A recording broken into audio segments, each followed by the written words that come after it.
식사 중에 물을 마시는 것은 너무 쉽게 약을 선택하거나 국이나 찌개에 밥을 말아 드시게 되면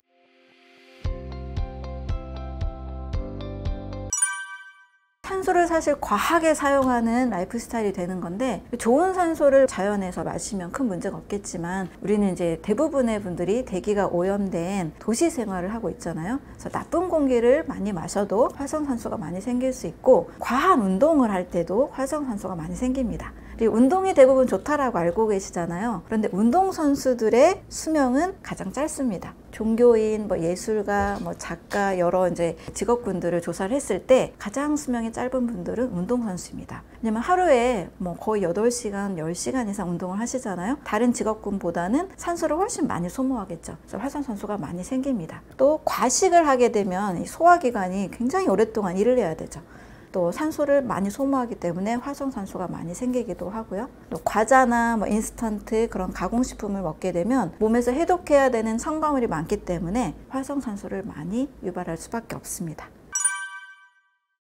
미국에서 나온 개념인데요. 1800년대에 이제 약과 수술요법의 어떤 단일화된 치료에 지친 이제 학자들 사이에서 자연위생학이라고 해서 자연 유래의 치료들을 접목하기 시작을 했습니다. 사실 이 학문이 많은 사람들에 의해서 굉장히 포괄적으로 연구가 된 분야가 아니다 보니까 저도 허비 다이아몬드라는 저자가 쓴 다이어트 불변의 법칙을 통해서 처음 알게 되었고, 그 이후로 이제 많이 조사를 하게 되었는데, 여기에서 이야기하고 있는 3가지 몸의 원칙, 리듬이 있는데요. 그게 바로 배출주기, 섭취주기, 동화주기입니다. 우리가 살고 있는 이 세상이 자연, 만물, 또 우주가 이렇게 질서정연하게 움직이고 있잖아요. 아침에 해가 뜨고 저녁에 해가 지듯이 자연의 질서가 잘 지켜지고 있는데, 사람의 몸도 우리가 기계에서 만들어진 게 아니라 자연의 산물이잖아요. 사람의 몸도 자연의 질서, 이 3가지 법칙에 맞출 때 가장 건강한 상태를 만들 수 있다라는 이야기를 하고 있습니다. 그 중에서 이제 배출의 주기는 사람들이 먹는 거에 집중하지 뭔가 이렇게 해독, 내보내는 거에는 덜 집중하잖아요. 근데 배출의 주기를 굉장히 중요하게 보고 있는데요. 새벽 4시부터 12시까지는 몸이 내보내는 시간이다 라고 합니다. 그래서 우리 아침에 일어나면 어디부터 가요? 화장실 가잖아요. 내보내는 거죠. 아침에는 또 입안도 텁텁하고 해서 별로 식욕이 많지 않습니다. 이게 원래 자연스러운 거예요. 근데 우리 아침밥은 꼭 먹어야 된다, 아침에 뇌 에너지가 필요하다, 임금님처럼 화려하게 먹어야 된다, 이런 이야기를 하는데, 이것은 사실 우리 몸의 리듬과는 맞지 않습니다. 아침에는 식욕이 없고 이제 잠에서 깨어난 이 소화기관이, 우리도 깨어나고 소화기관도 그때 깨어나잖아요. 이 소화기관이 이제 워밍업이 필요한 단계라고 할 수 있습니다. 그래서 내보내는 것에 적합한 식사, 수분 위주의 식사 가볍게 하는 것이 좋고요. 너무 입맛이 없어서 아무것도 먹기 싫다 하는 분들은 저는 그냥 안 드시는 것도 좋습니다 라고 이야기를 합니다. 이 공복 시간에 인체에서 일어나는 좋은 반응들이 있거든요. 그 다음에 이제 섭취주기인데요. 낮 12시부터 저녁 8시까지. 바로 말 그대로 이때 먹어야 되는 시간입니다. 이제 배출주기 때 워밍업이 된 우리 몸이 이제 깨어나서 어떤 음식을 먹었을 때 위나 장이나 간이나 이 췌장에서 적절히 소화효소를 잘 분비하고 잘 운동할 수 있는 상태로 몸이 이제 바뀝니다. 이때가 섭취주기, 점심 식사, 저녁 식사 딱 이 시간이 들어가 있죠. 그리고 저녁 8시부터 새벽 4시까지는 동화주기라고 해서 우리 동화작용이다, 이화작용이다 이렇게 배웠잖아요. 재합성이 되는 시간입니다. 그리고 이제 수면 호르몬, 멜라토닌 호르몬이 나와서 몸이 이제 휴식을 취하면서 우리 암세포도 매일 만들어진다는 말이 있죠. 세포 재생도, 또 세포 치유, 어떤 면역작용, 그리고 머리카락 늘 자라듯이, 손톱도 늘 자라듯이 이 시간에는 먹기보다는 이제 잘 쉬어주고 잘 자고 이랬을 때 몸이 최적의 건강한 효과를 나타낸다는 시기가 됩니다. 그래서 이 3주기를, 몸의 주기를 잘 계산을 해보면, 우리 간헐적 단식 한때 굉장히 유행했잖아요. 16시간 공복의 법칙, 이것과도 거의 일치가 돼요. 그래서 동화 시간부터 배출의 시기까지 하면 16시간을 먹지 않는 거거든요. 그리고 8시간 섭취 주기만 먹게 되는데, 마치 저는 공복과 만복의 원리를 잘 이용하면 건강하다라는 이야기를 하고 있는데요. 우리 야생동물을 생각하면 좋습니다. 야생동물은 일단 먹을 것이 있을 때 먹어두고 한동안 먹지 않잖아요. 우리는 삼시세끼를 꼭 정말 잘 먹으려고 하는 어떤 강박이 있는데, 한 16시간 정도는 수분 위주의 식사, 간편한 식사와 함께 좀 쉬어주는 것이 좋고요. 8시간 정도만 2끼 정도 이왕이면 규칙적인 시간에 식사를 챙겨주시는 것이 좋습니다. 이 원리대로 한다라면 저는 큰 병이 별로 없을 것 같아요. 한때는 정말 철저하게 지킨 적도 있었습니다. 제가 건강식을 챙기고 어떤 건강학이라고 생각을 하는데 건강에 대해서 공부하기 시작한 게 한 15년 정도 돼요. 그때 이 기간 중에 처음 한 7년 정도는 좀 철저하게 지켰던 것 같아요. 정말 채식만도 해보고 풀만 먹으려고 하니까 먹을 것이 별로 없더라고요. 그런데 좀 시간이 점점 흐르면서 굉장히 어떤 타이트한 규칙에 나를 넣는다는 게 굉장히 어렵더라고요. 그래서 조금 융통성 있게 큰 원리만을 좀 적용하고 있습니다. 지금은 정말 철저하게 지키는 건 배출 주기예요. 배출의 주기에는 정말 수분 유지 음식, 수분, 물과 과일 외에는 먹지 않습니다. 또 없으면 그냥 아예 안 먹기도 하고, 또 어디 멀리 나가면 요즘 편의점에도 이렇게 과일 도시락 있잖아요. 그 정도만 먹고 소화 효소를 자극하는 그런 밥빵 이런 음식은 먹지 않습니다. 배출 주기는 정말 철저하게 지키는데 섭취 주기와 동화 주기에서는 살짝 조금씩 이렇게 8시까지 제가 섭취 주기인데 때로는 식사가 늦을 때가 있어요. 그럴 때는 뭐 9시, 10시까지도 식사를 하고 그 이후에 이제 휴식을 취하기도 합니다. 대신 만약에 어쩔 수 없이 뭐 과식을 했다거나 어쩔 수 없는 그런 약속들이 있어서 저도 뭐 완벽한 채식이다 라고는 말씀 못 드리거든요. 또 그렇게 살기가 어렵더라고요. 이렇게 사회생활을 하고 인간관계를 하다 보니까. 그랬을 때는 뭐 고기를 가끔 먹기도 한다. 그랬을 때는 다음날 좀 더 과일과 야채를 먹는다거나 더 해독 주스를 좀 만들어 먹는다거나, 그래서 영양과 해독의 원리를 더 좀 플렉서블하게 조금 만들어 가는 것 같아요. 큰 대원리는 지키되 조금씩 융통성 있게 지켜가는 것이 우리 현대인들에게도 일반인들에게도 더 이게 필요하지 않을까, 와닿지 않을까 생각을 합니다. 8년 전인데 영양과 해독의 원리에 근거한 채식을 했을 때가 있었습니다. 제가 경험했던 어떤 해독 좀 전문도 제가 이제 제 몸에 적용을 해보고 거의 그냥 채식만 했을 때도 있었는데, 지금보다 좀 더 나이가 더 어려서 그랬는지 모르겠는데 그때 컨디션은 좋긴 좋았던 것 같아요. 근데 이제 힘들었던 이유는 사회생활을 해야 될 때 제가 좀 이제 공부만 집중할 때가 있었고, 이 사회생활 하면서 또 많은 일을 하고 거의 뭐 16시간에 끼어서 일을 해야 되고 이럴 때는 혼자 할 수 있는 일이 아니다 보니까 그럴 때는 조금 힘들었던 것 같아요. 그래서 좀 융통성 있는 방식으로 점점 좀 바뀌어가고 있습니다.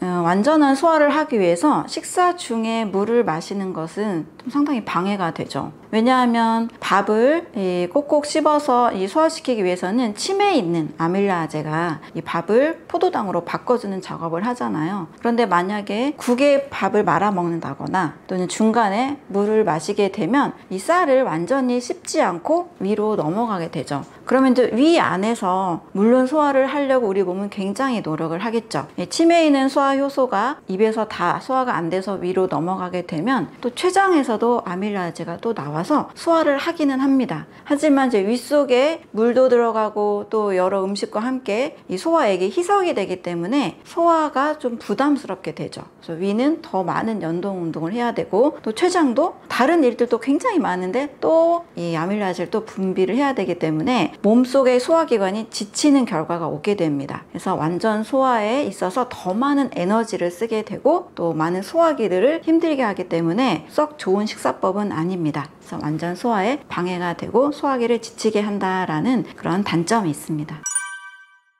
한국인들이 미국에 비해서 위암 발생률이 무려 10배가 높습니다. 또 한국인 하면 위 건강이 굉장히 약한 그런 특성이 있죠. 근데 그 이유들을 많은 분들은 맵고 짠 음식에서 원인을 찾습니다. 하지만 저는 위 건강을 좀 과하게 안 좋게 하는 또 다른 원인이 있지 않을까라고 이제 생각을 하면서 여러 이제 공부와 자료들을 찾던 중에 한국인의 전통적인 문화, 바로 국과 찌개의 문화죠. 자, 우리가 밥을 통해서 쌀밥을 주식으로 먹고 이 쌀에서 포도당을 분해해서 에너지원으로 삼는 민족인데 국이나 찌개에 밥을 말아 드시게 되면 꼭꼭 씹고 삼키기가 굉장히 어렵게 되죠. 그냥 두세 번 씹고 훌 삼키게 돼버립니다. 그러면 이제 위에서는 거의 뭐 밥알이 씹지도 않은 채 이 치매에 있는 아밀라제에 의해서 이게 좀 분해가 돼서 와야 되는데 전혀 분해되지 않은 쌀밥, 쌀알 그 상태로 위 속에 머무르게 되죠. 그러면 위는 소화가 안 된 음식이 바로 들어오게 되니까 씹지 않은 음식이 들어오게 되니까 여기에서 계속 소화시키려고 굉장히 노력을 하게 됩니다.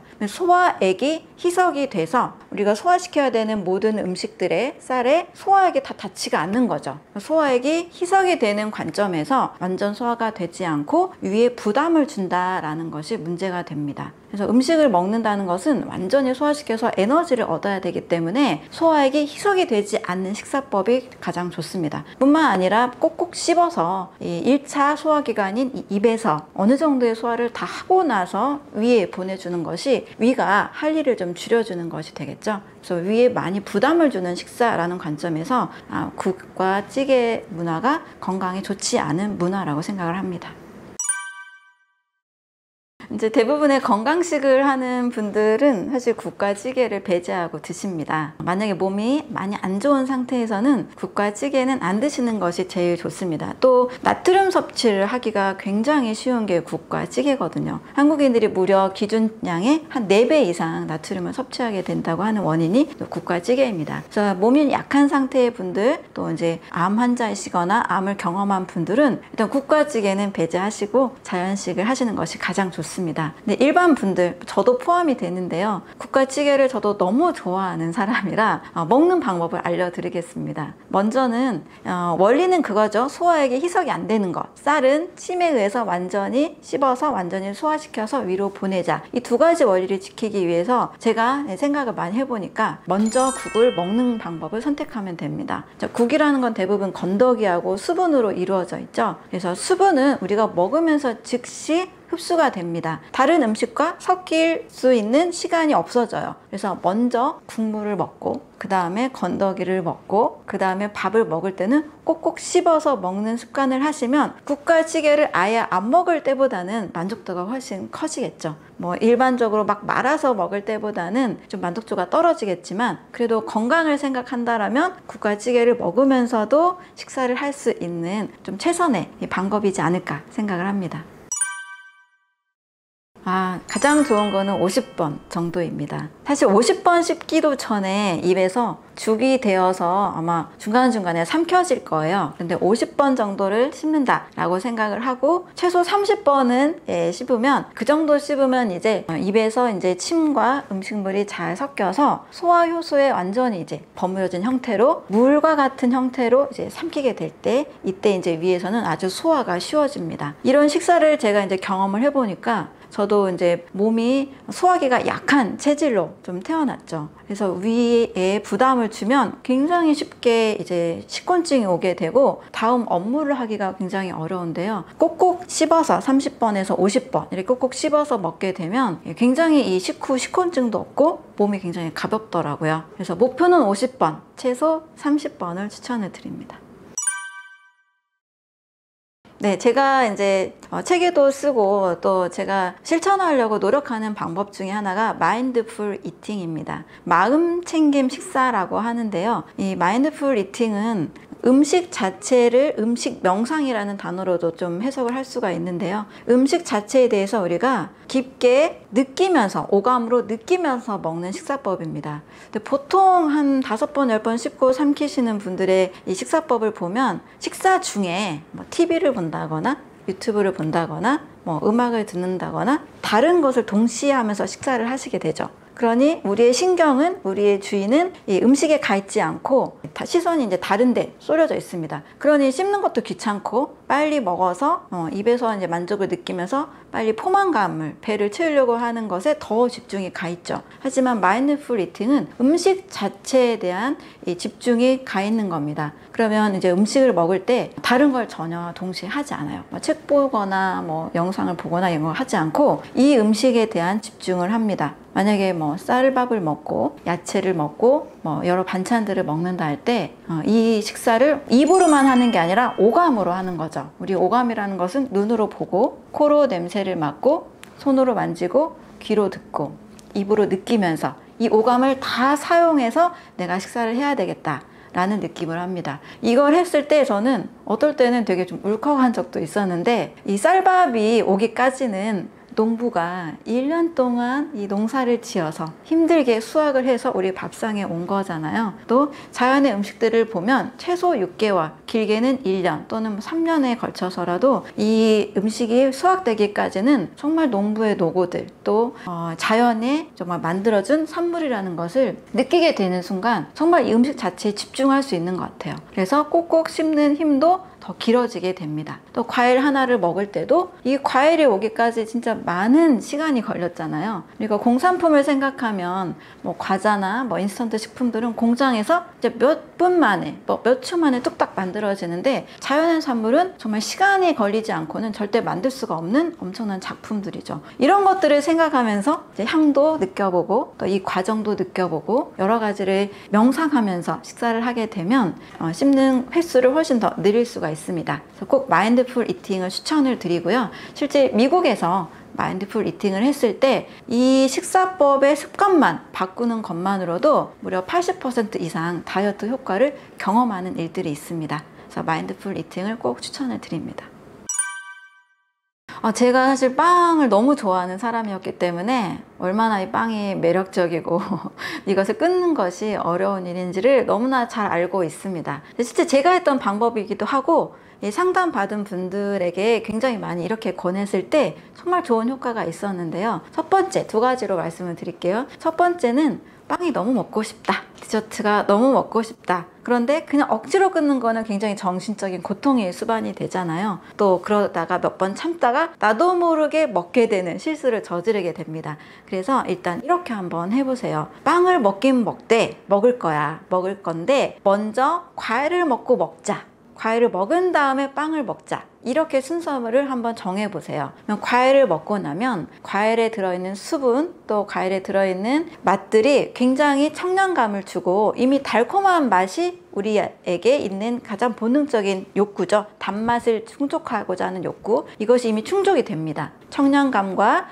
달콤한 맛이 우리가 이미 충족이 된 이후에 빵을 먹게 되면 빵의 맛이 그렇게 예전처럼 맛있다라고 못 느끼게 돼요. 또 왠지 약간 그 기름이 산화된 찝찝한 그런 산패된 느낌도 들게 되고 예전보다는 덜 맛있게 됩니다. 또 만약에 그대로 그냥 맛있다고 해도 이전에 과일을 드시고 과일의 식이섬유와 수분이 채워졌기 때문에 빵이 주는 유해함이 줄어듭니다. 혈당을 올린다거나 살이 찐다거나 하는 것들이 좀 줄어들게 되고 양도 줄어들게 됩니다. 자, 이렇게 여러 번 하다 보면 또 굳이 왜 빵을 먹어야 되지? 빵이 맛이 없다라는 시점이 오게 돼요. 이렇게 빵 중독증을 해결하신 분들이 많이 있습니다. 다른 디저트나 다른 과자류도 마찬가지예요. 먼저 과일을 먹고 먹자라고 한번 순서를 정해보세요. 그러면 양이 점점 줄어들고 맛이 없어지게 됩니다. 2번째 방법은 제 친한 지인이 하는 방법인데, 원래 습관이 식사를 1시간 동안 느리게 하는 습관을 가지고 있는 분이에요. 그래서 뭘 먹어도 1시간이 걸려요. 케이크를 먹어도 1시간, 밥을 먹어도 1시간. 우리 케이크를 먹을 때 보통 커피 이런 음료와 같이 먹게 되잖아요. 그래서 아주 천천히 먹는 겁니다. 천천히 먹는 습관을 가진 그 지인은 살이 전혀 안 찌더라고요.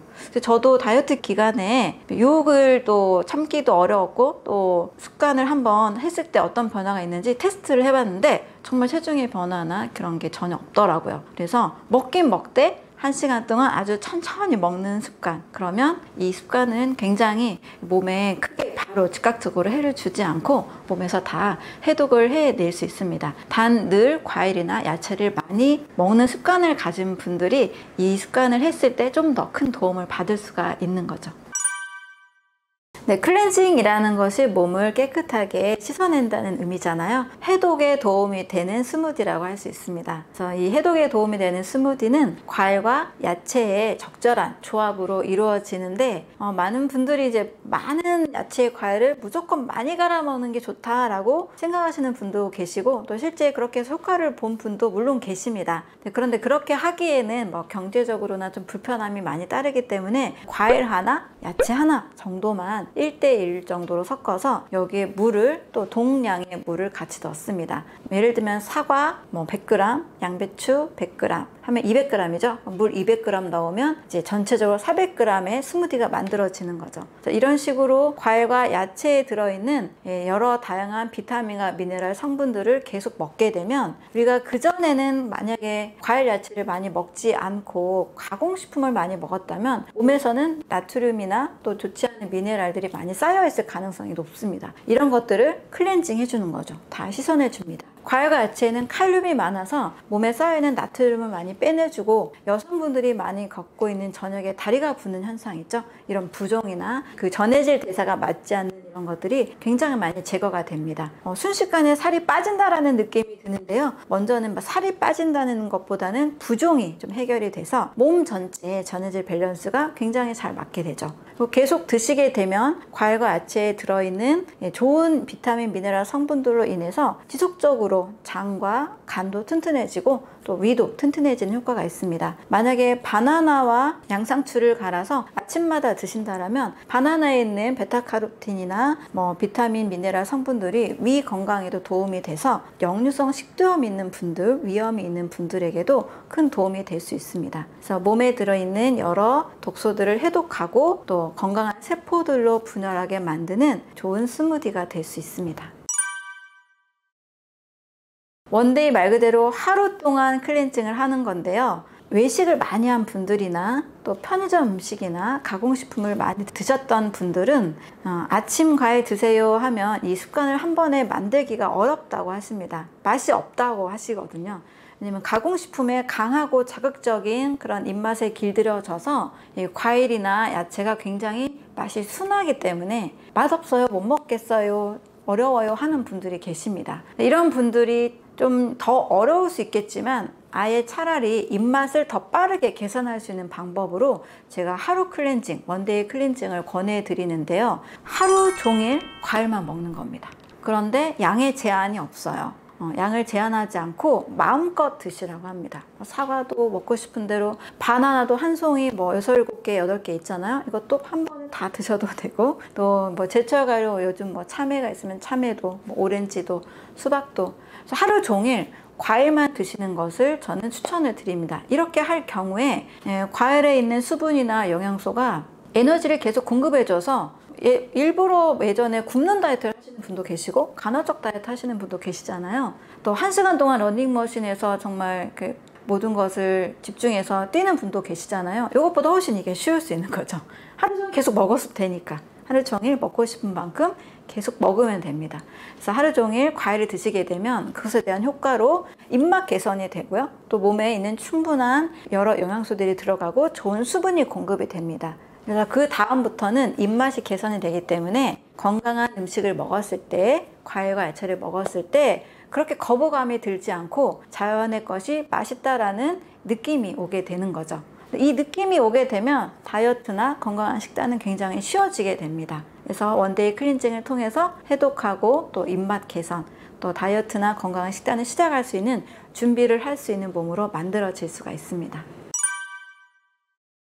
네, 그런 말이 있죠. 간헐적 단식의 장점에 대해서 이제 음식을 계속 먹는 것만 중요한 게 아니라 몸에 있는 것들을 내보내는 기능 중요하다고 얘기를 하죠. 그래서 2016년에 노벨상을 받은 이것 중에 하나가 오토파지, 자가 포식작용이라는 이것이 있는데, 우리가 음식물이 끊어졌을 때 우리 몸은 세포가 불필요한 세포나 여러 미토콘드리아들을 청소한다라는 개념이 있습니다. 한마디로 하면 세포 안에서 일어나는 해독작용이라고 볼 수가 있는 거죠. 그런데 간헐적 단식은 음식을 끊는 시간이 굉장히 길기 때문에 힘들잖아요. 이것을 뭐 일주일에 한 번 정도 단식을 해주는 것을 굉장히 추천하는 분들이 계시거든요. 저는 그만큼의 효과가 있다고 생각을 합니다.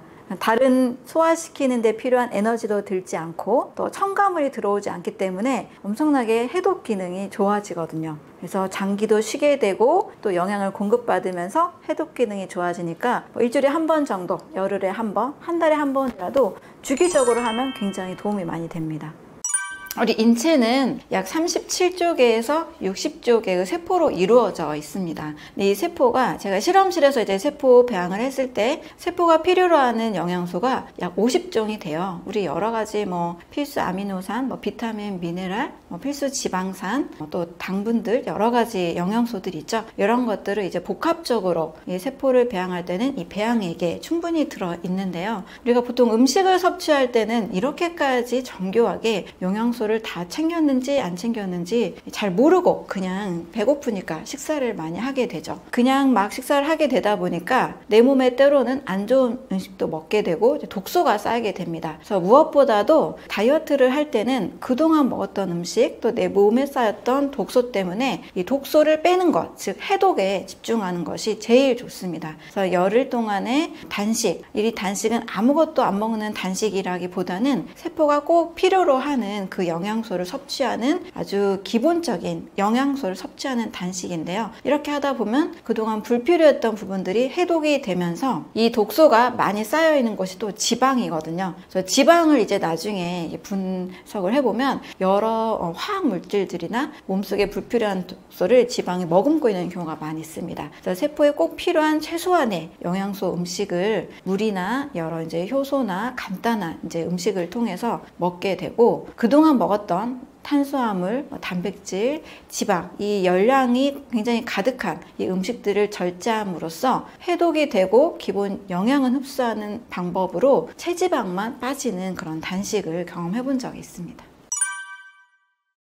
네, 제가 이제 지금 열흘 단식을 만약에 추천을 이제 할 수 있는 방법이라면 열흘 동안에 물과 과일과 이 채소 이 세 가지만을 중심으로 하시면 됩니다. 아예 아무것도 드시지 않는 것은 굉장히 어려운 일이고요. 이 열흘 동안에는 무엇보다도 계속 해독, 클렌징하는 과정이 필요합니다. 그래서 물을 이제 아침에 드시고 또 아침에는 또 활동을 해야 되니까 기본적인 에너지가 필요하죠. 이때 저는 지금도 이 습관을 계속 유지하고 있는데요. 과일만 먹습니다. 그래서 과일은 제철과일 위주로 약 500g, 사과 중간 사이즈 정도 한 2개 정도의 분량인데요. 이 과일을 한 접시 드시고 점심까지 만약에 배가 고프다면 조금 더 드셔도 상관이 없습니다. 그리고 이제 점심과 저녁에는 과일과 야채, 채소 한 가지, 예를 들면 사과나 양배추 또는 사과나 당근, 이렇게 좀 단순한 배합의 과일과 야채를 물과 함께 1:1:1의 비율로 한 500ml 정도를 많이 또 드시면 또 그 안에 있는 성분들이 굉장히 해독력이 좋습니다. 이렇게 점심과 저녁에는 과일과 채소 이렇게 한 가지 정도의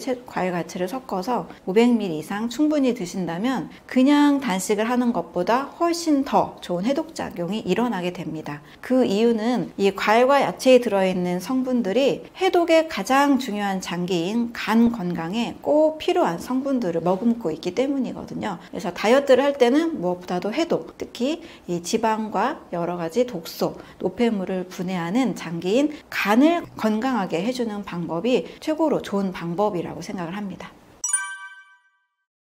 네, 첫 번째로는 엄청난 해독 효과가 있습니다. 그래서 피부가 굉장히 맑아지고요. 또 그 전에 우리 몸에 쌓여있던 여러 숙변들, 아마 이제 몸에 있는 좋지 않은 변들이 다 빠져나가게 될 겁니다. 혹시 변비가 있는 분들이라면 이틀이나 3일 안에 쾌변을 하실 수 있는 효과가 있습니다. 세 번째로는 이제 몸에서 오히려 단식을 하니까 힘이 없겠지라고 생각할 수 있는데요. 과일과 야채에 있는 에너지를 계속 공급받기 때문에 오히려 몸이 더 가벼워지고 굉장히 에너지가 오는 것을 느낄 수 있습니다. 근데 물론 전에 먹었던 밥이나 여러 단백질, 고기 이런 소화가 더디게 묵직한 음식들에 비하면 몸이 굉장히 가벼워지기 때문에 배고프다, 약간 허기진다, 살짝 어지러움이 있다 라고 느낄 수는 있습니다. 그것은 영양이 결핍돼서 그런 것이 아니라 먹던 음식이 바뀌기 때문에 그 적응 과정에서 일어나는 변화라고 할 수 있죠. 그래서 열흘 동안 이러한 방식으로 단식을 한 후에 일어난 효과는 피부가 맑아지고 오히려 에너지가 생기고 몸에 있는 독소가 빠져나가고 변 상태가 굉장히 이제 깨끗해지는, 몸이 깨끗해지는 그런 효과가 있고 또 여기에 이제 같이 면역력도 좋아지는 효과가 있다고 할 수 있습니다.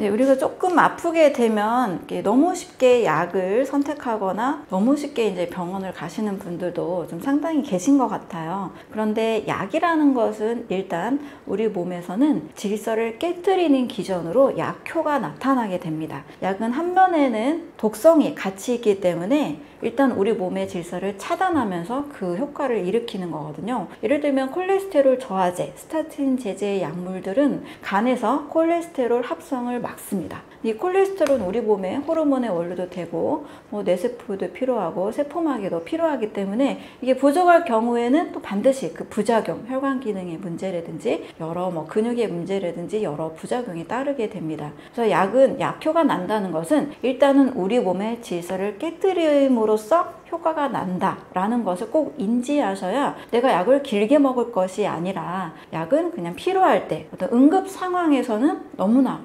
고맙고 소중한데 길게 먹으면 안 된다라는 인식도 같이 가지셔야 됩니다. 그 부작용으로 인해서 또 다른 약을 필요로 하는 상황들이 굉장히 많이 발생하거든요. 자, 그렇다면 우리가 조금 아플 때 어떤 자세를 취해야 될까? 우리 몸은요, 하루아침에 암에 걸리고 하루아침에 당뇨가 되고 하루아침에 고혈압이 일어나는 그런 이렇게 쉽게 병에 걸리는 몸이 아닙니다. 서서히 병들어 갑니다.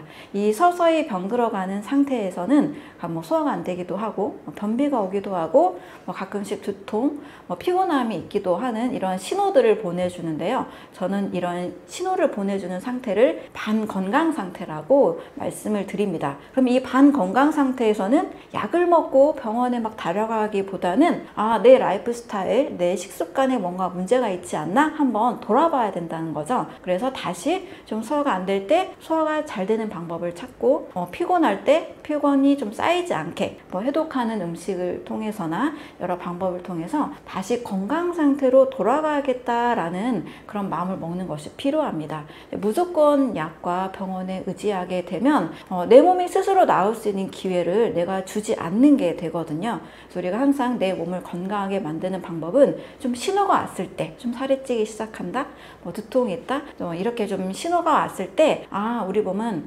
반건강에서 다시 건강으로 갈 수 있다라는 생각을 가지고 좀 스스로 관리할 수 있는 방법을 찾아보시는 것이 너무 중요할 것 같습니다.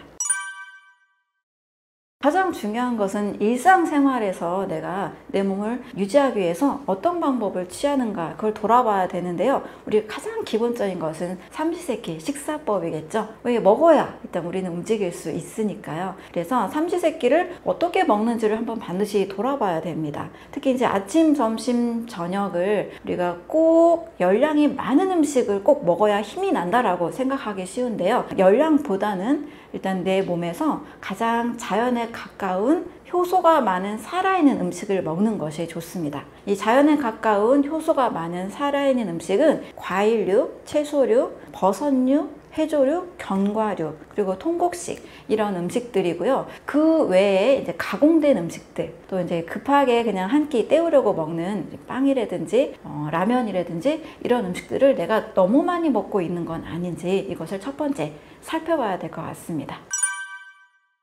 중독성 배고픔은 마치 카페인이나 또 니코틴, 담배의 금단 현상과 비슷합니다. 잠시라도 음식을 먹지 않으면 속이 굉장히 허하고 때로는 메스꺼움이 있고 또 구역질, 두통 이런 것들이 생기는 것이 중독성 배고픔입니다. 사람은 잠시 공복기에도 혈당이 원래 잘 유지되고 허기가 그렇게 심하게 느껴지지 않아요. 그래서 중독성 배고픔을 느낄 때 진짜 배고픈 건지 알고 식사를 하게 돼도 식사 후에도 더 계속 나른하고 졸리고 또 식사한 그런 만족감이 별로 없어요. 이게 중독성 배고픔입니다. 이것은 내 몸에 나쁜 음식을 계속 많이 먹어서 습관적으로 생긴 배고픔이지 내 몸이 진짜 느끼는 배고픔이 아닙니다. 진짜 배고픔은 식사하지 않았을 때도 엄청 금단 현상이라기보다는 이제 적당히 음식을 잘 소화시킬 수 있는 준비가 된 상태라고 볼 수 있습니다. 이때 우리의 소화 효소나 소화 장기들은 어떤 음식을 먹었을 때 잘 소화시킬 수 있는 상태가 된 거예요. 이때 식사를 하게 되면 나른함이나 졸림이나 두통 이런 거 없이 식사 후 적절한 배부름과 적절한 포만감을 느끼게 됩니다. 그래서 중독성 배고픔, 금단 현상 같은 중독성 배고픔과 또 진짜 배고픔을 꼭 구분은 하시는 것이 좋습니다. 내 몸에 소화효소가 잘 분비될 수 있는 상태에서 올바른 음식으로, 건강에 좋은 음식으로 꼭 식사하시면 좋겠습니다. 근데 이런 진짜 배고픔은 건강한 식단, 자연의 어떤 식물 중심의 식사를 했을 때는 포만감이 느껴지고 또 급격히 살이 찌지도 않아요. 체중이 유지가 됩니다. 근데 가짜 배고픔은 가공식품을 많이 먹었을 때 생기게 돼요. 그래서 가공식품을 또 먹고 하는 가짜 배고픔의 연속, 또 식사에도 만족스럽지 않은 상태, 또 이렇게 먹었는데도 또 칼로리가 또 너무나 지나쳐서 또 살이 찌는 이런 것들이 악순환이 됩니다. 진짜와 가짜 배고픔을 꼭 구분하시고 내 몸에 만족감을 주는 좋은 음식으로 식사를 하시는 것이 중요하죠.